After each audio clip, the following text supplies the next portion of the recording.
हम सब ये तो जानते हैं कि हावड़ा ब्रिज कितना फेमस है, लेकिन बहुत कम लोग जानते हैं कि इसके बनने के पीछे की कहानी क्या है। आज हम हमारे इस ब्रिज की हर वो चीज बताएंगे जिसे एक भारतीय को जानना चाहिए।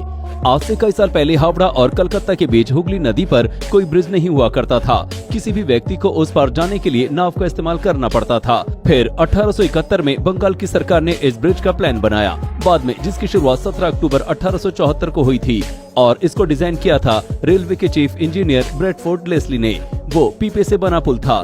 इस पुल का पूरा निर्माण पीपों पर किया गया था। इसकी लागत 22 लाख और जिसकी लंबाई 1528 फीट थी और चौड़ाई 62 फीट। यूँ तो ये पुल सिर्फ 25 सालों के लिए बनाया जाना था, मगर ये करीब 74 सालों तक अस्तित्व में रहा। इसके बाद 1906 में स्टेशन के निर्माण से इस हावड़ा ब्रिज पर आवाजाही ज्यादा ही बढ़ गई, जिसकी वजह से पीपों से बने इस पुल को ज्यादा समय नहीं रख सकते थे, क्योंकि आवाजाही से इस पुल पर वजन बढ़ने लगा था। इस वजह से इस पुल की जगह तैरता हुआ ब्रिज बनाने पर अमल किया गया, लेकिन उस समय पहला विश्व युद्ध हुआ, जिसके कारण इस ब्रिज का निर्माण नहीं हो सका। फिर इसके कुछ साल बाद 1922 में न्यू हावड़ा ब्रिज के कमीशन का गठन किया और इस नए हावड़ा ब्रिज के लिए टेंडर जारी किया गया, जिसके बाद ये काम Braithwaite Burn and Joseph Construction Company को सौंपा गया। इसके लिए ब्रिज निर्माण अधिनियम में संशोधन किया गया। इस कैंटरविलर ब्रिज को बनाने में 26,500 टन स्टील का इस्तेमाल किया गया है। इसमें से 23,500 टन स्टील की सप्लाई टाटा स्टील ने की थी। देखा जाए तो ये ब्रिज टाटा का ही बना हुआ है। इस निर्माण के दौरान ब्रिटेन सरकार ने शर्त रखी कि ब्रिज चाहे कैसे भी बने, पर ब्रिज के नीचे कोई पुल नहीं होना चाहिए, ताकि इस ब्रिज के नीचे की आवाजाही नहीं रुके। ये ब्रिज बाद में सिर्फ 4 खंभों पर बनाया गया, जिसका मतलब ये कि पुल के बीच में कोई भी खंभा नहीं है और न ही पुल को तारों से लटकाया गया है। तैयार होने के बाद ये दुनिया में अपनी तरह का तीसरा सबसे लंबा ब्रिज था। पूरा ब्रिज महज नदी के दोनों किनारों पर बने 280 फीट ऊंचे 2 पायों पर टिका है। इसके दोनों पायों के बीच की दूरी 1500 फीट है। नदी में कहीं कोई पाया नहीं है। हावड़ा ब्रिज एक कैंटिलीवर पुल है जो पश्चिम बंगाल में हुगली नदी पर फैला है।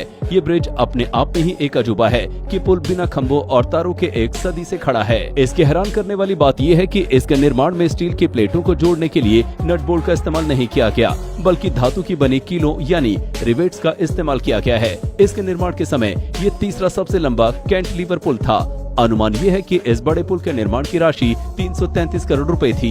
द्वितीय विश्व युद्ध के दौरान जापानी सेना ने इस ब्रिज को नष्ट करने के लिए भारी बमबारी की थी, लेकिन संयोग से ब्रिज को कोई नुकसान नहीं पहुंचा। इस पुल से प्रतिदिन लगभग 1 लाख वाहन एवं 1.5 लाख पैदल यात्री हुगली नदी को पार करते हैं, जो पश्चिम बंगाल के 2 प्रमुख शहरों कोलकाता एवं हावड़ा को जोड़ता है। पुल का उपयोग करने वाला पहला वाहन पहले ट्राम था, जिसके बाद ट्रैफिक बढ़ने के बाद ट्राम पर रोक लगा दी गई। एक और मान्यता के अनुसार हावड़ा ब्रिज के इंजीनियर ने कहा था कि ये पुल 12 बजे नष्ट होगा। हालांकि उन्होंने तारीख या AM PM नहीं बताया था, इसलिए आज भी हर दिन दोपहर के 12 बजे और रात के 12 बजे इस पुल को बंद कर दिया जाता है। हालांकि ये बात भी गलत है। माना जाता है कि हावड़ा ब्रिज की कोई चाबी थी जिसे ब्रिटिश कंपनी ने भारत को नहीं दिया। पुराने जमाने में इस चाबी से ब्रिज को बड़े समुद्री जहाजों के लिए 2 भागों में खोला जाता था, लेकिन इन बातों का कोई प्रमाण नहीं है। इंजीनियरों का कहना है कि हावड़ा ब्रिज के खंभों को अब जंग लगने लगा है और इस जंग की वजह है पान। इस पुल से रोजाना लाखों लोग पान चबाते हुए गुजरते हैं और थूकते हुए निकल जाते हैं। इंजीनियर बताते हैं कि जिन खंभों पर पुल टिका है, उनमें से कुछ के आधार की मोटाई तो पिछले 3 साल में आधी रह गई है। पक्षियों द्वारा हावड़ा ब्रिज पर की जाने वाली गंदगी से कोलकाता पोर्ट ट्रस्ट काफी परेशान है, क्योंकि इससे ब्रिज की रासायनिक क्षति हो रही है।